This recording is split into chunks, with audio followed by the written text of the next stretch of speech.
නමෝ තස්ස භගවතෝ අරහතෝ සම්මා සම්බුද්දස්ස නමෝ තස්ස භගවතෝ අරහතෝ සම්මා සම්බුද්දස්ස නමෝ තස්ස භගවතෝ අරහතෝ සම්මා සම්බුද්දස්ස ඉතිපිසෝ භගවාරහං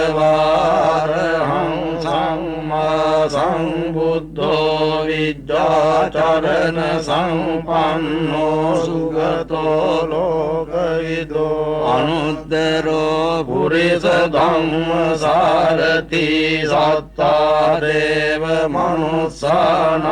බුද්ධෝ භගවති ස්වාක්ඛාතෝ භගවතා ධම්මෝ සංයක්ඛකෝ කාලිකෝ ඒපස්සිකෝ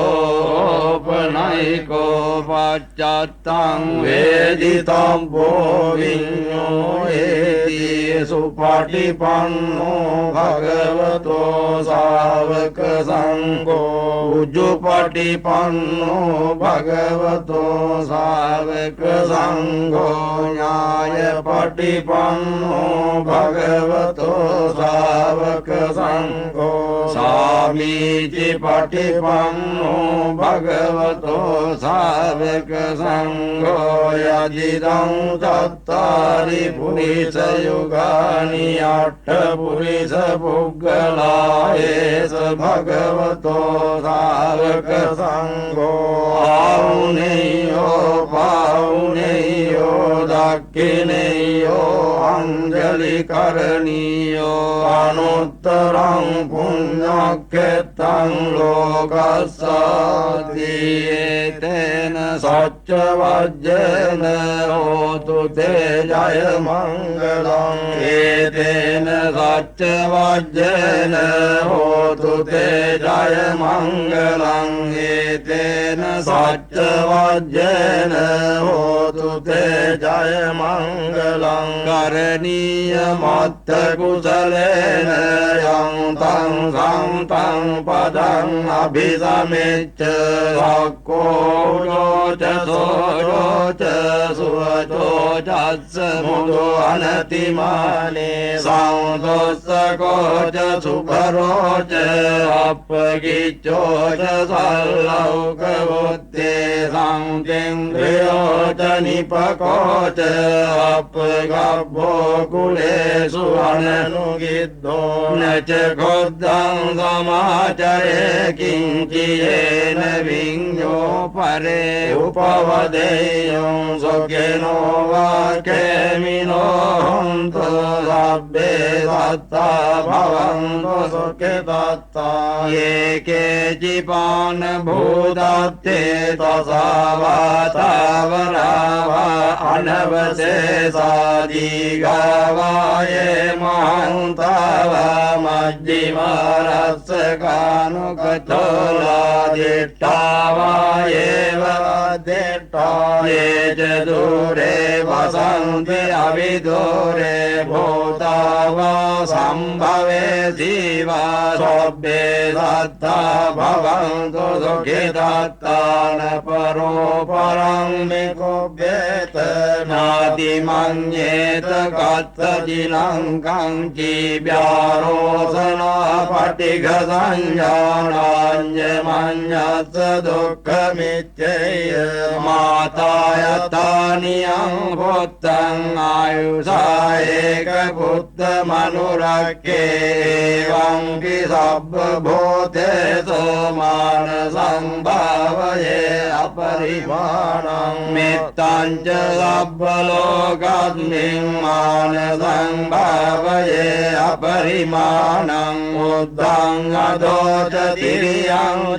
අසංවාදං අවේරං අසපත්තං තිත්තං චරං නිසින්නෝ වාසයානෝ වායාව තස්ස विगतमिद्धो एतं सतिं अधिष्ठेय ब्रह्ममेतं विहारं इदमावोदिष्टं च अनुपगम्य शीलवादस्सनेन सम्पन्नो कामेषु विनय्यगेदं नैयातु गब्बसेयं पुनरेते तेजयासन गता वीराजित्वा मारं सवाहिनीं चतुर्दशामतरसं ये पिविंसु नरसभातन्नङ्कराजयो बुद्धाट्टविंशतिनायका सभ्ये प्रतिष्ठिता त्वयं मध्यकेते मुनीश्वरा शिरे प्रतिष्ठिता बुद्धा धम्मो च तव लोचने संघोपतिष्ठितो त्वयं पुरे सर्वगुणाकरो आदये अनुरुद्धो च सारिपुत्रो च दक्षिणे कोण्डान्यो पिठ्ठिभागस्मिन् मोग्गल्लानो शिवामके दक्षिणे सवने त्वयं आहं आनन्दराहुला तच्च भोजमानावो भोजं वामसोदके केदान्ते पिठ्ठिभागस्मिन् सूर्यो वियपभङ्करो निसिन्नो सिरिसम्पन्नो शोभितो मुनिपुङ्गवो कुमारकश्यपो नाम मयेशे चित्रवादको सोऽद्वयं वदने नित्यं वदिष्ठासि गुणाकरो पुन्नो अङ्गुलिमालो च उपाली नन्दशिवली तेरा पञ्च इमे जाता ललाटे तिलका तव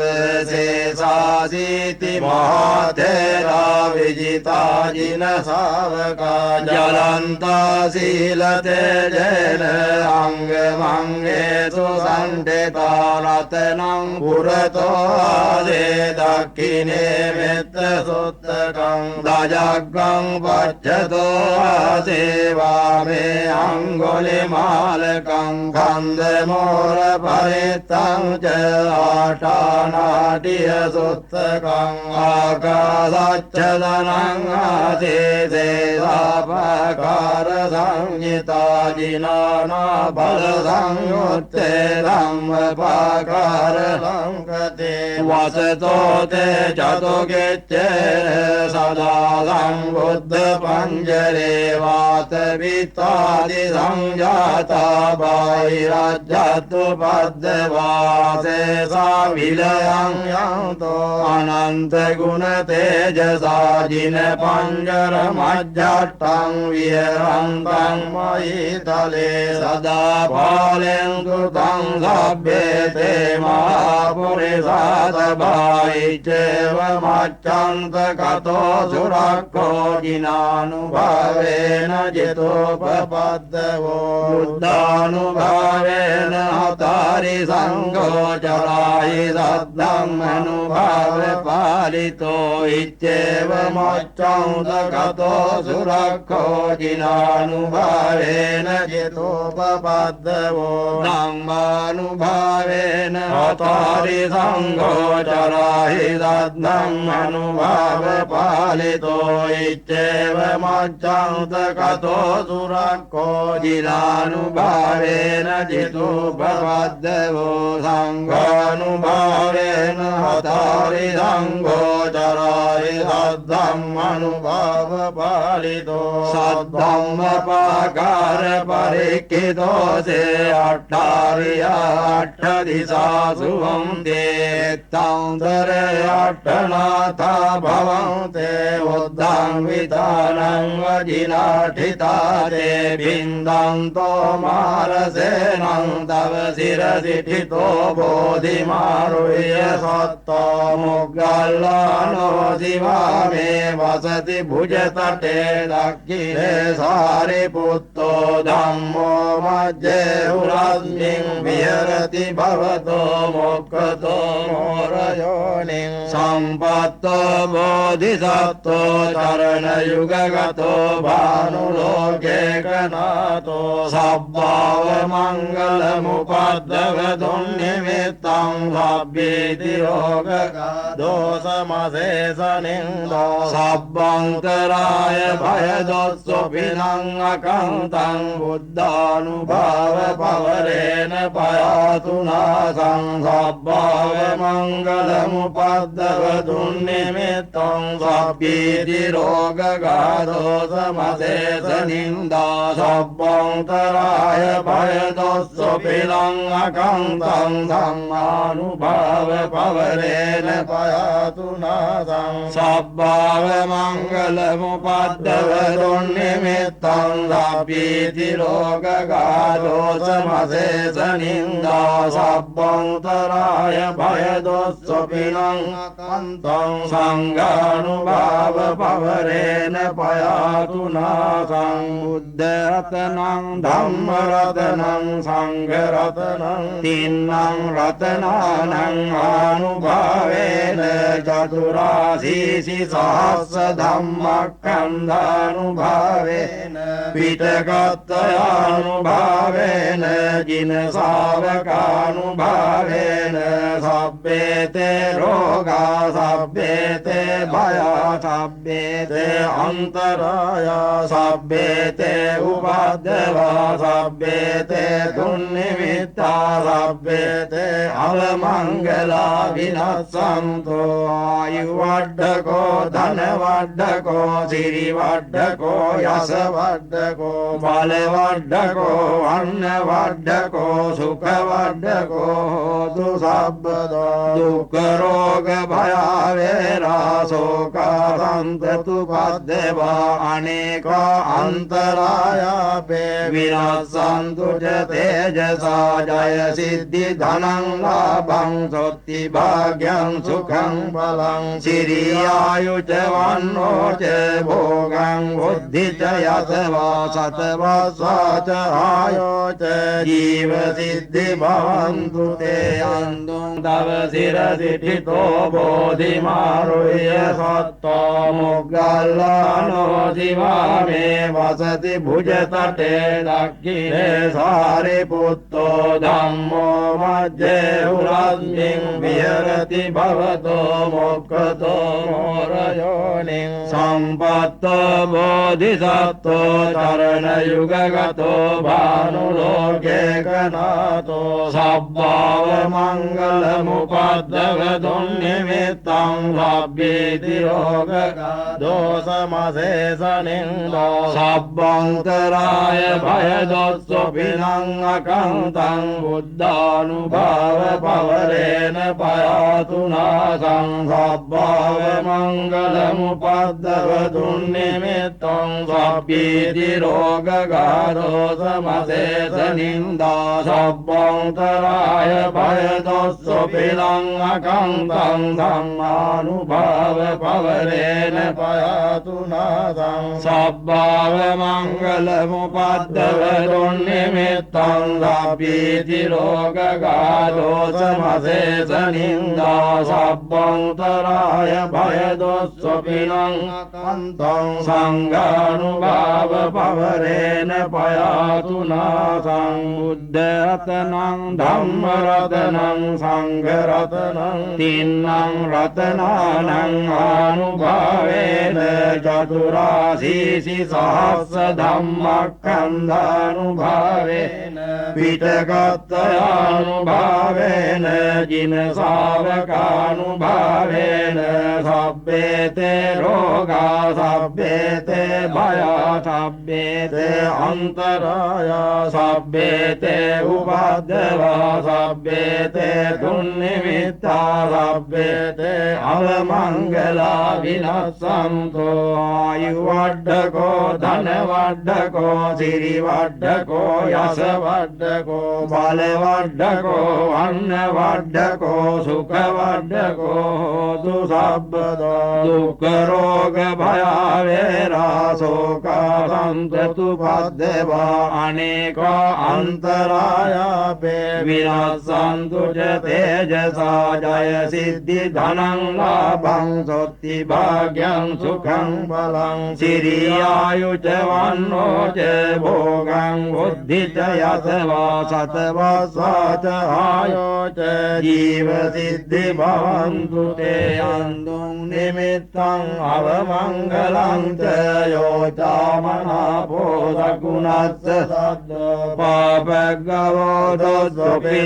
अकान्तं बुद्धानुभवेन विनाशमिन्तो यन्दुं निमित्तं अवमङ्गलं च यो चामनापो सगुणस्य सद्दो पापगवोदोद्विनं अकान्तं धम्मानुभावेन विनाशमिन्तो यन्दुं निमित्तं नमो तस्स भगवतो अरहतो सम्मा सम्बुद्धस्स नमो तस्स भगवतो अरहतो सम्मा सम्बुद्धस्स नमो तस्स भगवतो अरहतो सम्मा सम्बुद्धस्स इति पिसो भगवारहं सम्मा सम्बुद्धो विद्याचरण सम्पन्नो सुगतो लोकविदो अनुत्तरो पुरुष धम्म सारथि सत्ता देव मनुष्याणां बुद्धो भगवते स्वाकारो भगवता धम्मो संलेखको कालिको एवसिको पनैको पश्चात्तं वेदितं भो विඤ्ඤो एति सुपटिपन्नो भगवतो सावक संघो उजुपटिपन्नो भगवतो सावक संघो न्यायपटिपन्नो भगवतो सावक संघो सामीचि पटिपन्नो भगवतो सावक संघो यदिदं चत्वारि पुरुषयुगानि अष्ट पुरुष पुग्गला एष भगवतो सावक संघो आउनेयो पाउनेयो दक्षिणेयो अंजलि करणीयो अनुत्तरं पुण्यक्षेत्रं लोकस्याति एतेन सत्यवज्रेन होतु ते जय मङ्गलम् एतेन सत्यवज्रेन होतु ते जय मङ्गलम् एतेन सत्यवज्रेन होतु ते जय मङ्गलम् करणीयमत्तकुशलेन यं तं सन्तं पदम् अभिसमेच्च सकोजो च सोजो च सुवचो च मुदो अनतिमाने संदोषको च सुभरो च अपगिचो च सल्लौकवुत्ते संकेन्द्रियो च निपको च अपगभ्भो कुलेषु अननुगिद्धो न च खुद्धं समाचरे किञ्चियेन विඤ्ඤो परे उपवदेयं सुखिनो वा खेमिनो हन्तु सब्बे सत्ता भवन्तु सुखितत्ता ये केचिपान भूतात्ते तथा वातावरा वा अनवशेषादिगा ये महान्ता वा मज्जिमारस्कानुकथोलादिष्टा वा एव दिष्टा ये च दूरे वसन्ति अविदूरे भूता वा सम्भवे जीवा सभ्ये सत्ता भवन्तु सुखितत्ता न परो परं निकुप्येत न මඤ්ඤේත කත්තජිනං කංචි ව්‍යාරෝසන පටිඝ සංඥානඤ්ඤ මඤ්ඤස්ස දුක්ඛ මිච්ඡේය මාතායතානියං පුත්තං ආයුසායේක පුත්ත මනුරක්ඛේ එවං කි සබ්බ භූතේසු මාන සංභාවයේ අපරිමාණං මෙත්තං ච සබ්බ ලෝකස්මින් මාන සංභාවයේ අපරිමාණං උද්ධං අදෝච තිරියං ච අසංවාදං අවේව මච්ඡං තකතෝ සුරක්ඛෝ ජිනානුභාවේන ජිතුපවද්දවෝ සංඝානුභාවේන හතාරි සංඝෝ චරාරි සද්ධම්මනුභාව පාලිතෝ සද්ධම්ම පාකාර පරික්ඛිතෝ සේ අට්ඨාරිය අට්ඨ දිසාසු වන්දේ තංදර අට්ඨනාථා භවන්තේ උද්ධං විදානං වජිනාඨිතාතේ බින්දන්තෝ මාරසේනං තව සිරසිඨිතෝ බෝධිමාරුය සත්තෝ මොග්ගල්ලානෝ දිවාමේ වසති භුජතටේ දක්ඛිනේ සාරිපුත්තෝ ධම්මෝ මජ්ජේ උරස්මින් විහෙරති භවතෝ මොක්ඛතෝ මෝරයෝනින් සම්පත්තෝ බෝධිසත්තෝ චරණ යුගගතෝ භානුලෝකේ කනාතෝ සබ්බාව මංගල මුපද්දව දුන්නිමිත්තං සබ්බේති රෝගක දෝසමසේසනින්දෝ සබ්බන්තරාය භය දොස්සොපිනං අකන්තං බුද්ධානුභාව පවරේන පයාතුනාසං සබ්බාව මංගල මුපද්දව දුන්නිමිත්තං සබ්බේති රෝගක දෝසමසේසනින්දා සබ්බන්තරාය භය දොස්සොපිනං අකන්තං ධම්මානුභාව පවරේන පයාතුනාසං සබ්බාව මංගල මුපද්දව දුන්නිමිත්තං සබ්බේති රෝගක දෝසමසේසනින්දා සබ්බන්තරාය භය දොස්සොපිනං අකන්තං සංඝානුභාව පවරේන පයාතුනාසං බුද්ධ රතනං ධම්ම රතනං සංඝ රතනං තින්නං රතනානං ආනුභාවේන චතුරාසීසි සහස්ස ධම්මක්ඛන්ධානුභාවේන පිටකත්තයානුභාවේන ජින ශාවකානුභාවේන සබ්බේතේ රෝගා සබ්බේතේ භයා සබ්බේතේ අන්තරායා සබ්බේතේ උපද්දවා සබ්බේතේ දුන්නිමිත්තා සබ්බේතේ අවමංගලා විනස්සන්තෝ ආයුවඩ්ඩකෝ ධනවඩ්ඩකෝ සිරිවඩ්ඩකෝ යසවඩ්ඩකෝ බලවඩ්ඩකෝ අන්නවඩ්ඩකෝ සුඛවඩ්ඩකෝ හෝතු සබ්බදෝ දුක්ඛ රෝග භය වේරා ශෝකා සන්තතුපද්දවා අනේක අන්තරායාපේ විනස්සන්තු ච තේජසා ජය සිද්ධි ධනං ලාභං සොත්ති භාග්‍යං සුඛං බලං සිරියායු ච වන්නෝ ච භෝගං බුද්ධි ච යසවා සතවස්සා ච ආයෝ ච ජීව සිද්ධි භවන්තු තේ අන්දුං නිමිත්තං අවමංගලං ච යෝ චාමනාපෝ සකුණස්ස සද්දෝ පාපග්ගවෝ දොස්සොපිනං අකන්තං බුද්ධානුභාවේන විනාශමෙන්තෝ යන්දුං නිමිත්තං අවමංගලං ච යෝ චාමනාපෝ සකුණස්ස සද්දෝ පාපග්ගවෝ දොස්සොපිනං අකන්තං ධම්මානුභාවේන විනාශමෙන්තෝ යන්දුං නිමිත්තං අවමංගලං ච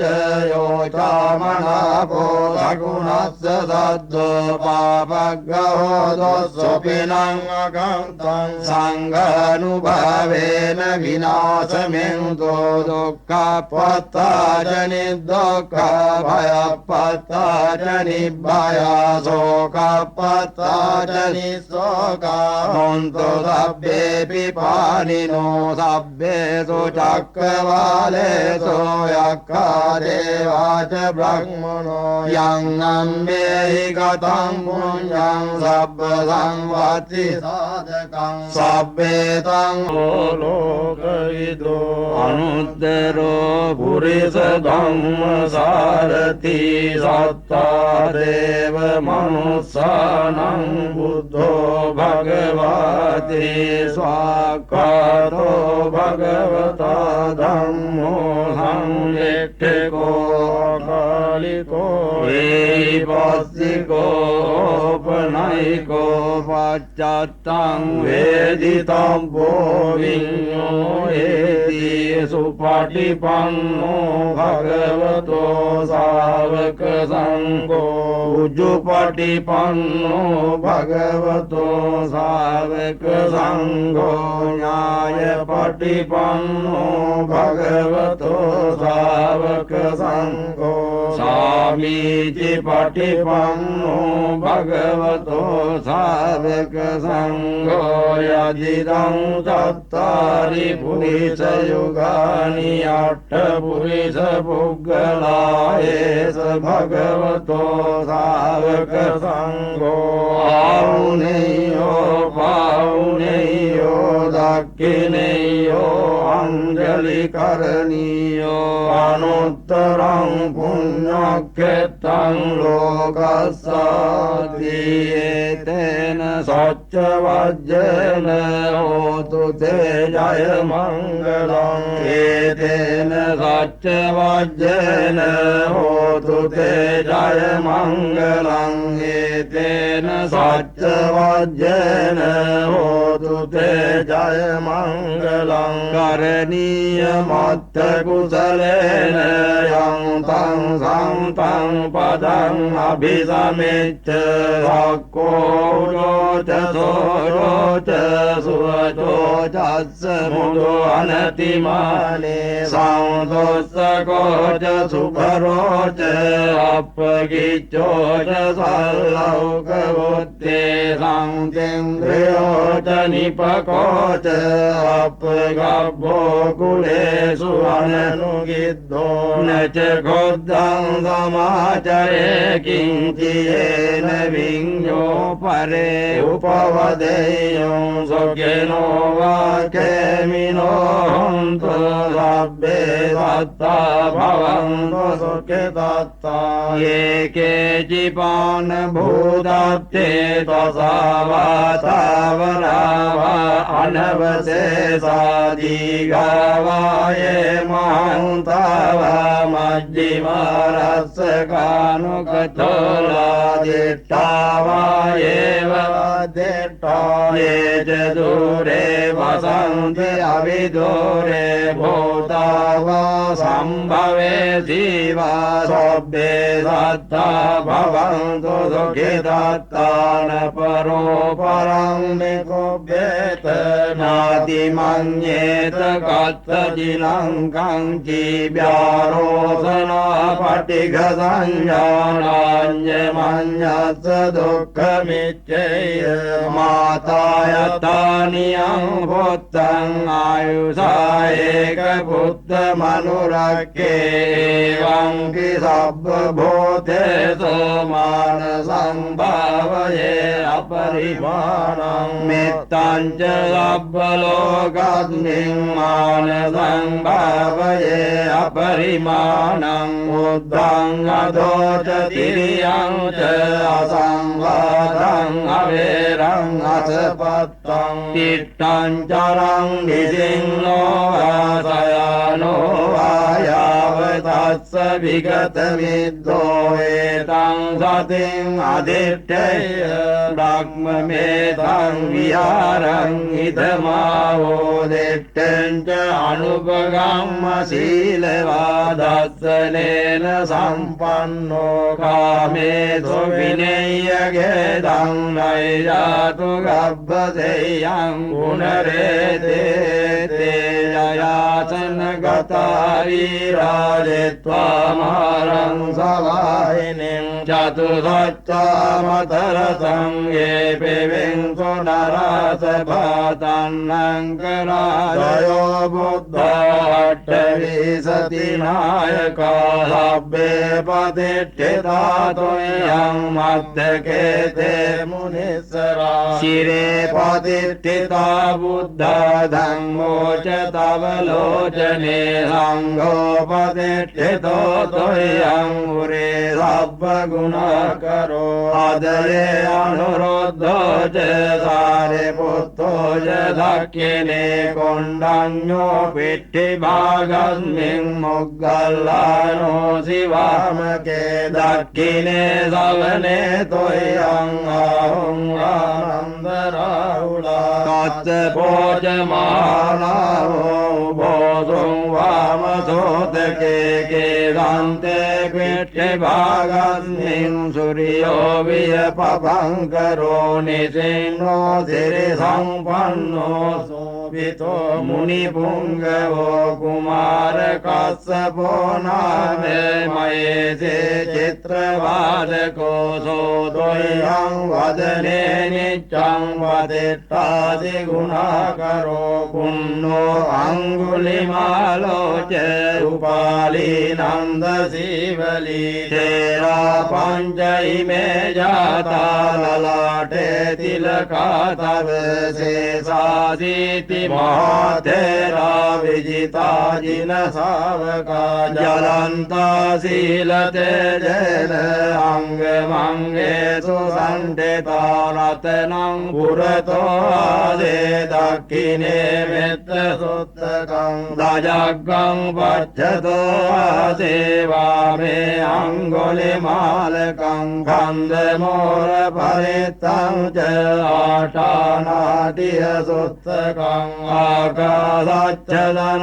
ආදේසේ සාපකාර සංහිතා ජිනානා බල සංයුත්තේ ධම්මපාකාර ලංකතේ වසතෝ තේ චතුගෙච්ඡේ සදා සම්බුද්ධ පංජරේ වාත විත්තාදි සංජාතා බාහිරජ්ජතු පද්දවාසේ සාවිලයං යන්තෝ අනන්ත ගුණ තේජසා ජින පංජර මජ්ජට්ටං විහරන්තං මහිතලේ සදා පාලෙන් සුතං සබ්බේ තේ මහපුරිසාත බාහිච්චේව මච්ඡන්ත කතෝ සුරක්ඛෝ ජිනානුභාවේන ජිතෝපපද්දවෝ බුද්ධානුභාවේන හතාරි සංඝෝ චරාහි සද්ධම්ම අනුභාව පාලිතෝ ඉච්ඡේව මච්ඡන්ත කතෝ සුරක්ඛෝ ජිනානුභාවේන ජිතෝපපද්දවෝ ධම්මානුභාවේන හතාරි සංඝෝ චරාහි සද්ධම්ම අනුභාව පාලිතෝ ඉච්ඡේව මච්ඡන්ත කතෝ සුරක්ඛෝ ජිනානුභාවේන ජිතෝපපද්දවෝ සංඝානුභාවේන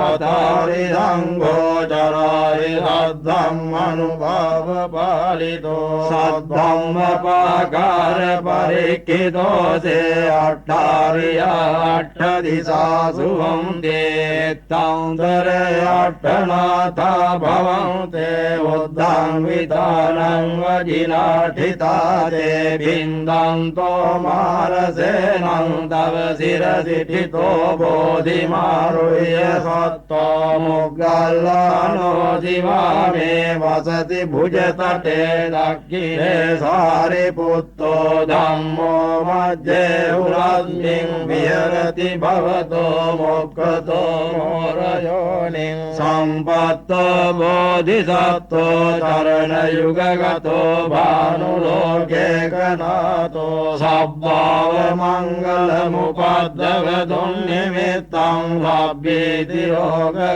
දෝසමසේසනින්දෝ සබ්බන්තරාය භය දොස්සො පිනං අකන්තං බුද්ධානුභාව පවරේන පයාතු නාසං සබ්බාව මංගල මුපද්දව දුන්නිමිත්තං සබ්බීති රෝග දෝසමසේසනින්දා සබ්බන්තරාය භය දොස්සො පිනං අකන්තං ධම්මානුභාව පවරේන පයාතු නාසං සබ්බාව මංගල මුපද්දව දුන්නිමිත්තං සබ්බීති රෝග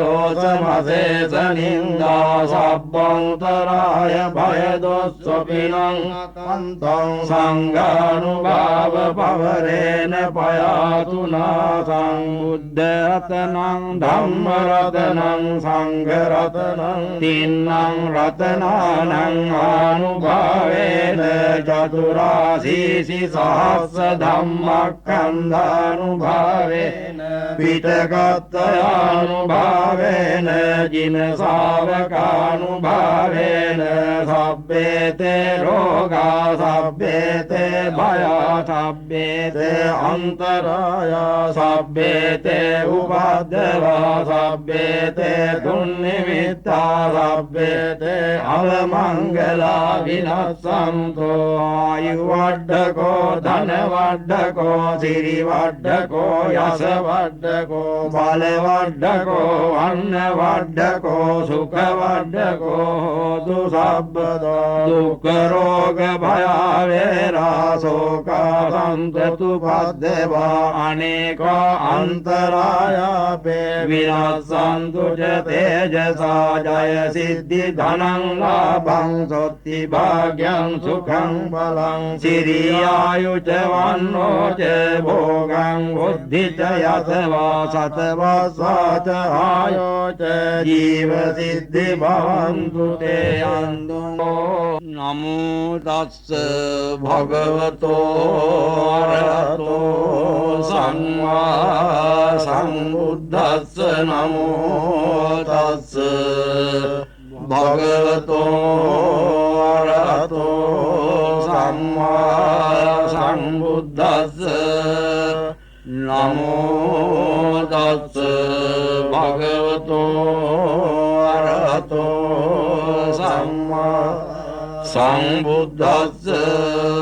ඉතිපිසෝ භගවාරහං සම්මා සම්බුද්ධෝ විද්‍යාචරණ සම්පන්නෝ සුගතෝ ලෝකවිදෝ අනුත්තරෝ පුරිස ධම්ම සාරති සත්තා දේව මනුස්සානං බුද්ධෝ භගවතේ ස්වාක්ඛාතෝ භගවතා ධම්මෝ සංයට්ඨකෝ කාලිකෝ ඒපස්සිකෝ පනයිකෝ පච්චත්තං වේදිතම්බෝ විඤ්ඤෝ ඒති සුපටිපන්නෝ භගවතෝ ශාවක සංඝෝ උජුපටිපන්නෝ භගවතෝ ශාවක සංඝෝ ඥායපටිපන්නෝ භගවතෝ ශාවක සංඝෝ සාමීචි පටිපන්නෝ භගවතෝ ශාවක සංඝෝ යදිදං චත්තාරි පුරිස යුගානි අට්ඨ පුරිස පුග්ගලා ඒස භගවතෝ ශාවක සංඝෝ ආවුනේයෝ පාවුනේයෝ දක්ඛිනේයෝ අංජලි කරණීයෝ අනුත්තරං පුඤ්ඤක්ඛෙත්තං ලෝකස්සාති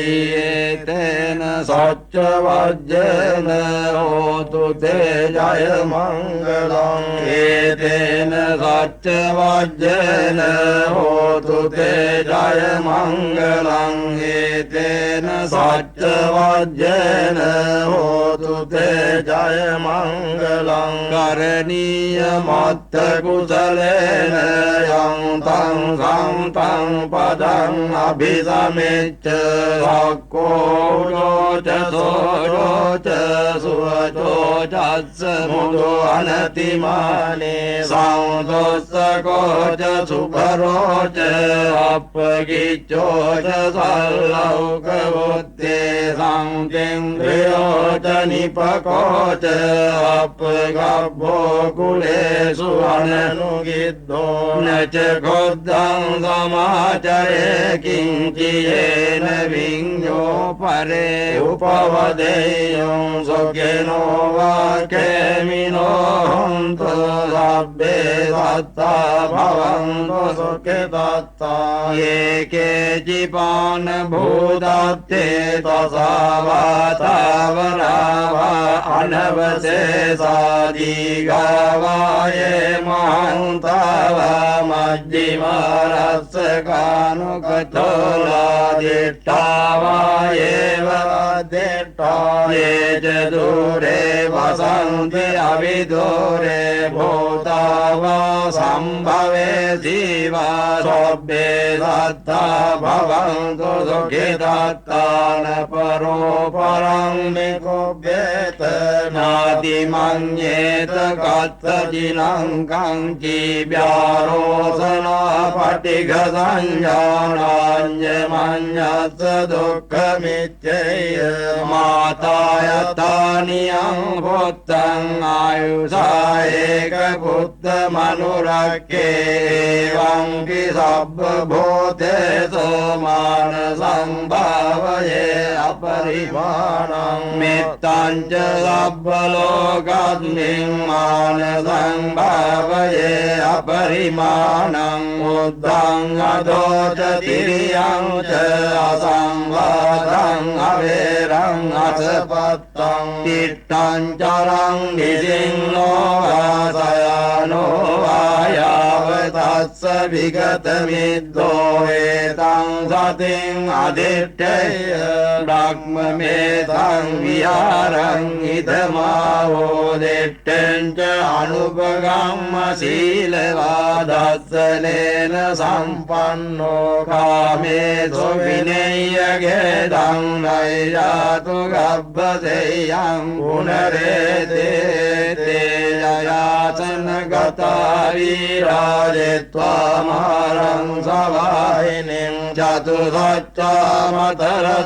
ये पिविंसु नरासभातन्नङ्कराजयो बुद्धाट्टविसतिनायका सब्बे प्रतिष्ठिता त्वयं मध्यकेते मुनिसरा शिरे प्रतिष्ठिता बुद्धा धम्मो च तव लोचने संघो प्रतिष्ठितो त्वयं पुरे सर्वगुणाकरो आदरे अनुरुद्धो च सारिपुत्रो च दक्षिणे कोण्डन्यो पिठ्ठिभागस्मिन् मुग्गल्लानो शिवामके दक्षिणे सवने त्वयं आहं आनन्दराहुला तच्च भोजमानावो भोजं वामसोदके केदान्ते पिठ्ठिभागस्मिन् सूर्यो वियपभङ्करो निसिन्नो सिरिसम्पन्नो शोभितो मुनिपुङ्गवो कुमारकश्यपो नामे मयेशे चित्रवादको सोऽद्वयं वदने नित्यं वदिष्ठासि गुणाकरो पुन्नो अङ्गुलिमालो च उपाली नन्दशिवली तेरा पञ्च इमे जाता ललाटे तिलका तव शेषासीति महातेरा विजिता जिन सावका जलन्ता शीलते जैन अंग मंगे सुसंठिता रत्नं पुरतो आदे दक्षिणे मित्र सुत्तकं दजगं पच्छतो आसेवा मे अंगुलिमालकं खंदमोर परितं च आटानाट्य सुत्तकं आकाशच्छदनं आसेसे सापकार संहिता जिनाना बल संयुत्ते धम्मपाकार लंकते वसतो ते चतुर्गिच्चे सदा संबुद्ध पंजरे वात वित्तादि संजाता बाहिराज्यतु पद्मवासे सा विलयं यंतो अनंत गुण तेजसा जिन पंजर मज्जटं विहरन्तं मयि तले सदा पालें कृतं सभ्येते महापुरुषात्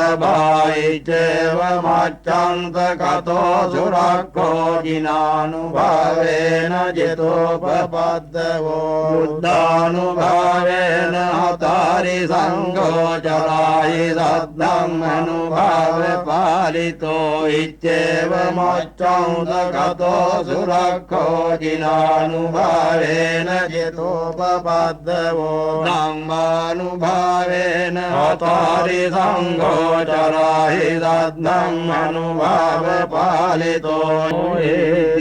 सुपटिपन्नो भगवतो सावक संगो उजुपटिपन्नो भगवतो सावक संगो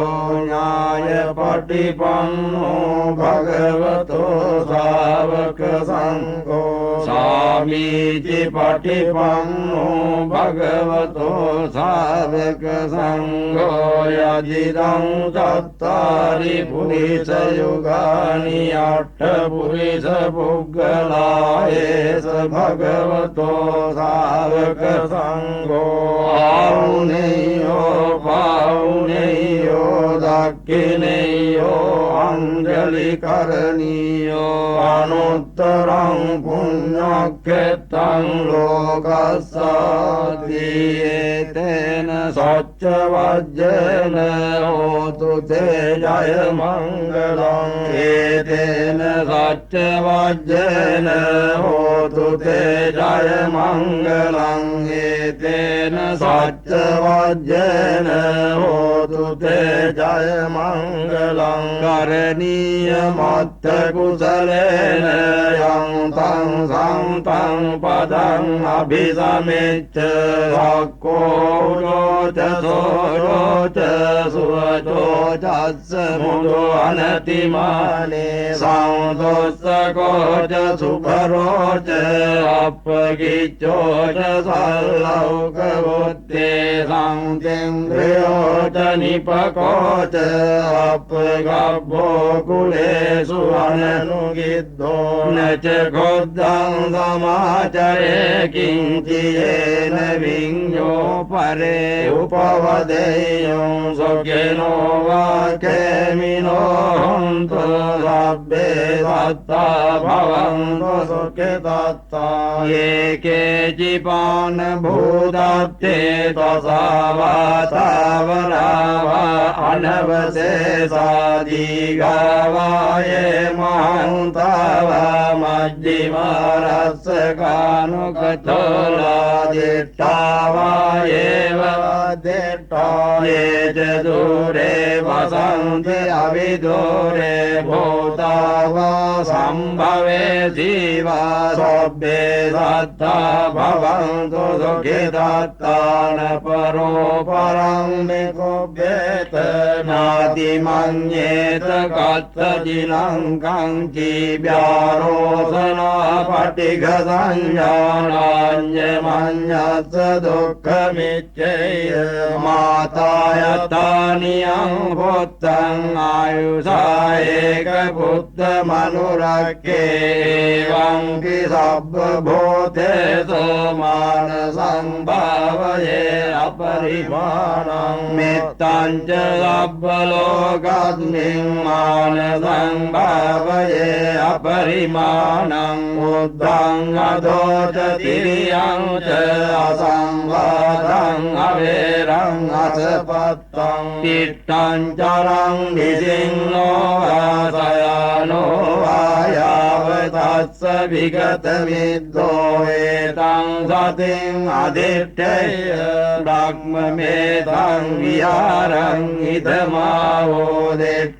च अनुपगम्यशीलवादर्शनेन सम्पन्नो कामेषु विनय्यगेदं नैयातु गभ्यसेयं पुनरेते जयासनगतारीराजित्वा मारं सवाहिनीं चतुसच्चामतरसं ये पिविंसो नरसभातन्नङ्कराजयो बुद्धाट्टविंशतिनायका सभ्ये प्रतिष्ठिता त्वयं मध्यकेते मुनीश्वरा शिरे प्रतिष्ठिता बुद्धा धम्मो च तव लोचने सङ्घोपतिष्ठितो त्वयं मुरे सर्वगुणकरो हृदये अनुरुद्धो च सारिपुत्रो च दक्षिणे कोण्डन्यो पिठ्ठिभागस्मिन् मुग्गल्लानो शिवामके दक्षिणे सवने त्वयं अहं आनन्दराहुला तच्च भोजमानावो भोजं वामसोदके केदान्ते पिठ्ठिभागस्मिन् सूर्यो वियपभङ्करो निशिनो सिरिसम्पन्नो शोभितो मुनिपुङ्गवो कुमारकश्यपो नामे मयेशे चित्रवादको सोऽद्वयं वदने नित्यं वदिष्ठादिगुणाकरो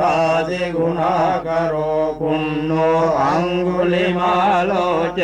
उपाली नन्दशिवली तेरा पञ्च इमे जाता ललाटे तिलका तव शेषासीति महातेरा विजिता जिन सावका जलन्ता शीलते जैन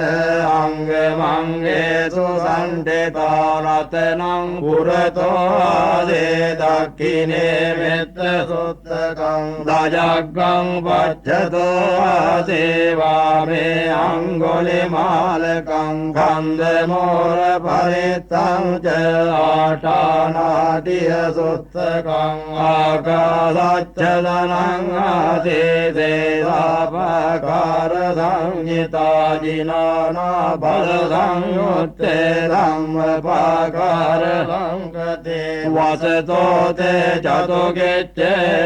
सदा संबुद्धपञ्जरे वातवित्तादिसंजाता बाहिरज्जतु पद्मवासे सा विलयं यन्तो अनन्तगुणतेजसा जिनपञ्जरमज्जट्टं विहरन्तं मयितले सदा फालेन्दुतं सभ्येते महापुरुषादभायिचेवमच्चन्तकतो सुरक्षो जिनानुभावेन जितोपपद्मवो बुद्धानुभावेन हतारि सङ्गोचराहि सद्धम्मनुभाव पालितो इत्येवमच्चन्तकतो सुरक्षो जिनानुभावेन जितोपपद्मवो धम्मानुभावेन हतारि सङ्गोचराहि सद्धम्मनुभाव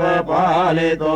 इत्येवमच्चन्तकतो सुरक्षो जिनानुभावेन जितोपपद्मवो सङ्घानुभावेन हतारि सङ्गोचराहि सद्धम्मनुभाव पालितो सद्धम्मपाकार परिक्खितो से अट्ठारिया अट्ठदिशासु हन्ते तान्तरे अट्ठनाथा भवन्ते उद्धं विधानं वजिनाठिता ते बिन्दन्तो मारसेनं तव शिरसि ठितो बोधिमारुह्य सत्तो मुग्गल्लानो दिवामे वसति भुजतटे दक्षिणे सारिपुत्तो धम्मो मध्ये उरस्मिन् विहरति भवतो मोक्षतो मोरयोनिं सम्पत्तो बोधिसत्तो चरणयुगगतो भानुलोके गणातो सब्भावमङ्गलमुपद्रवधुन्निमित्तं लभ्येति रोगगा दोषमशेषनिन्दो सब्बन्तरा